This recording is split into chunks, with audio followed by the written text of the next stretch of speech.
Hey, what the hell is happening here? The first thing that comes out of my husband Jake's mouth is yelling and screaming. What on earth are you yelling about? Why is your stuff gone? Oh, because I moved out.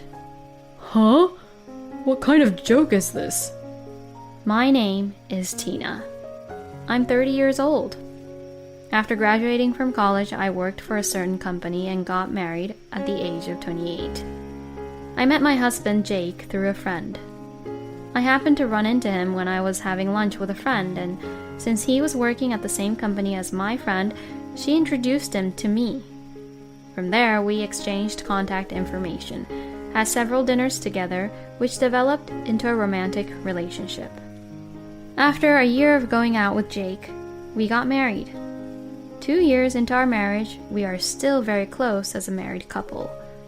We are able to say what we want to say clearly, for better or for worse, and we don't hold back on whatever we want.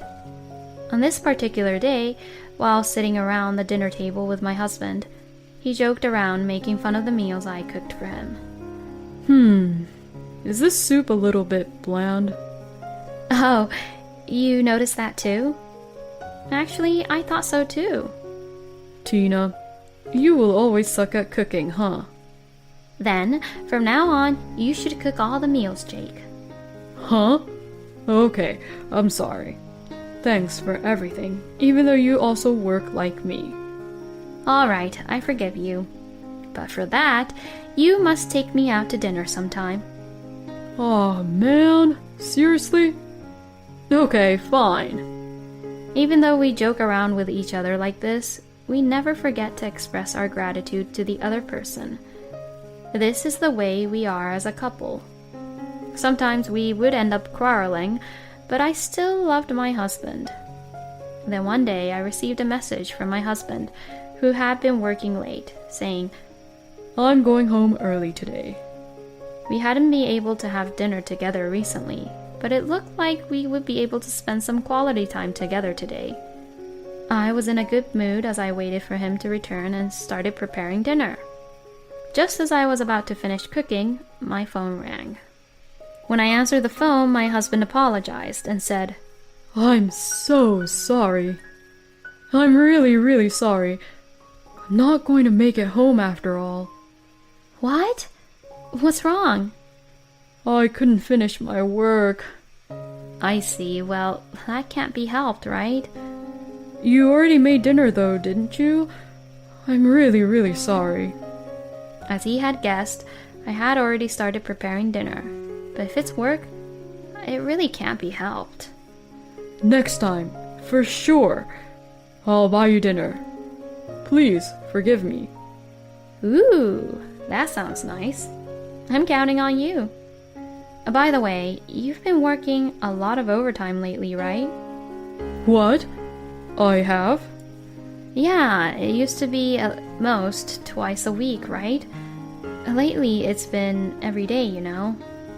Are you feeling okay? Well, it can't be helped, you know. What? Why did he suddenly start to raise his voice this time? Did I say something to offend him that bad? I was just concerned about my husband's health. I don't want to work overtime either.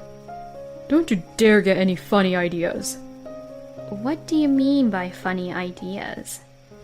Aren't you thinking that I'm cheating on you or something like that? No, not at all. You know what? Stop raising your voice like that. I was just concerned about your health, wasn't I? Well, you're right. I'm sorry. After I hung up the phone, I began to think about things to myself. And Jake cheating was definitely not what I had in my mind. And yet, the word cheating came from my husband. Isn't that a bit suspicious? And what was with his attitude? Is he raising his voice just because I pointed out that he's been working late? Wait, is he really actually having an affair? I waited for my husband to come back home while feeling uneasy about the whole thing. And when he came home late at night, he was in a very bad mood. I tried to talk to him, but he ignored me. In addition, he quickly went into the bedroom and went to bed without touching the dinner I had prepared. After that day, our relationship deteriorated. The pleasant conversations we used to have were gone, and our daily interactions became minimal. Although confused at first, this attitude clearly indicated that something was wrong. I mean, maybe I began to think that he was hiding his affair. If this situation continued any longer, we would have to have a proper discussion. Just as I was beginning to think this, a terrible thing happened.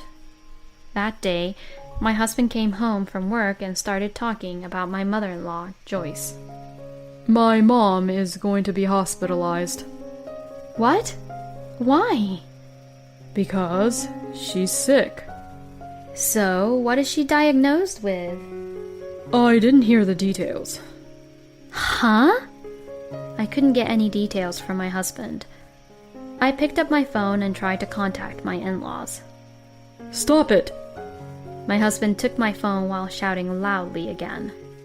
Dad is in a difficult state emotionally right now, so you shouldn't make phone calls just like that to them. Mom is suddenly in the hospital, so don't do anything to stress out my dad even more. Then I should at least go visit her. No, there's no need since I'll go. Huh? Why?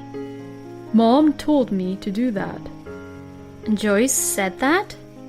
My husband said that Joyce is very sick and that I, as her daughter-in-law, should not go to the hospital because it would be mentally draining for her. And Joyce doesn't want me to see her weak. So she wants my husband to visit her all on his own.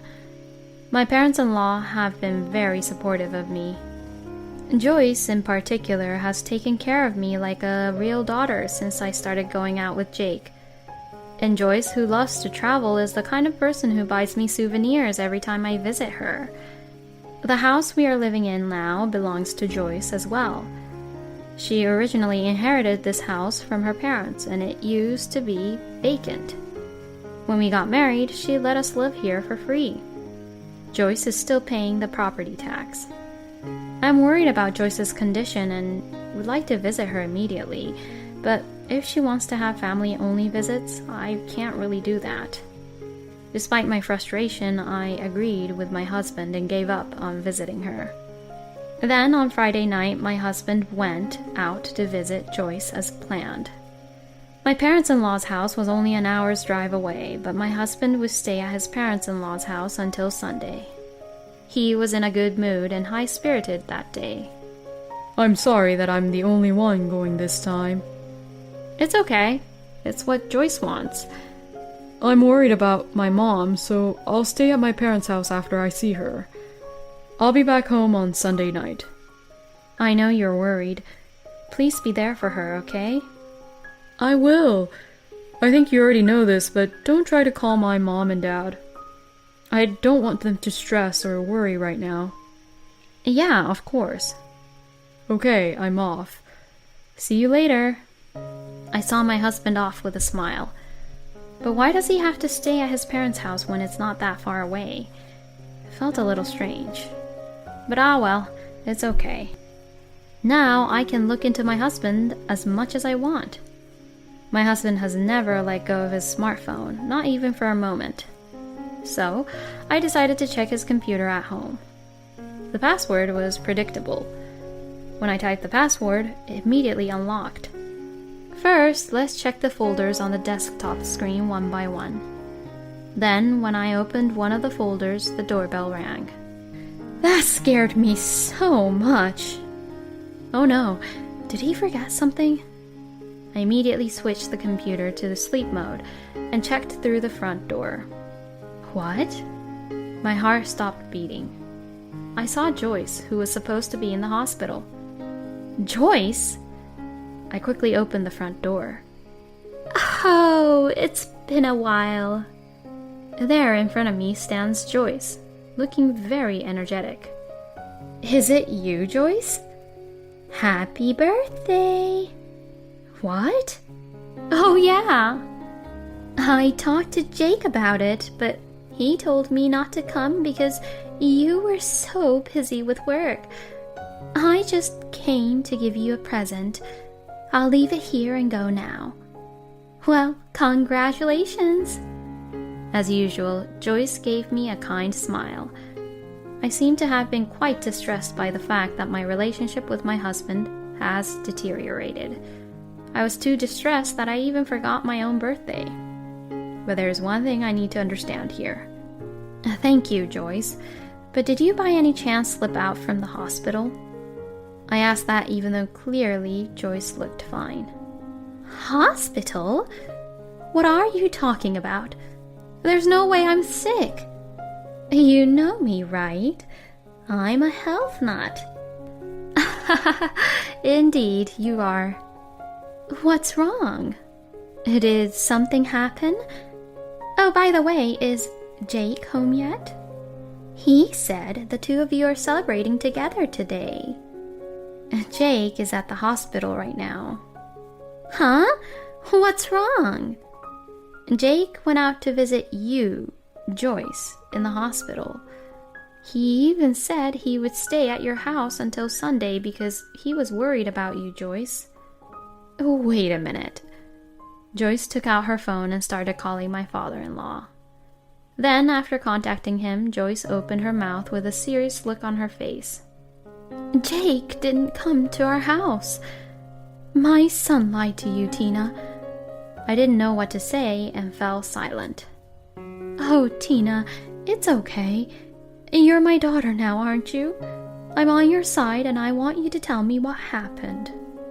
I was so happy to hear Joyce's words that I told her everything what had happened between Jake and I. And when I went through my husband's computer with Joyce, I found a photo of him with his mistress in a folder. I guess he thought that if it was on his phone, he would be found out. In his email folder, he had saved a lot of emails with her. Despite my suspicions, I was speechless when I saw the reality. Joyce's face turned red, and she was wincing and trembling. I discovered from an email with his mistress that Jake was traveling with her today. I no longer felt sad. My mind was occupied with sanctioning my husband for lying to me like that. I then called my husband. What? My husband answered the phone grumpily. Where are you? The hospital. Where's Joyce? She's here. What? She's here. My husband yelled. Is Joyce in front of you right now? I said she's here, didn't I? I'm going to hang up because I'm at the hospital. My husband hung up the phone on me, and I was convinced that he was cheating on me. Like this, now I had evidence. All that remained was to wait for the right moment to sanction him. Then my mother-in-law made an unexpected suggestion. Hey, Tina, let's move out. What? Move out? This house is in my name and I'm the one who decides who will live in it. Don't worry, I will definitely protect you, Tina. So I decided to move out under Joyce's suggestion. I immediately packed my belongings and was allowed to move in with my in-laws for the time being. A few days later, I received a phone call from my husband, who had returned from his trip with his mistress. Hey, what the hell is happening here? The first thing that comes out of my husband, Jake's mouth, is yelling and screaming. What on earth are you yelling about? Why is your stuff gone? Oh, because I moved out. Huh? What kind of joke is this? I'm tired from visiting my mom at the hospital. My God, where the hell are you? I'm at your parents' house. What? I told my husband about everything.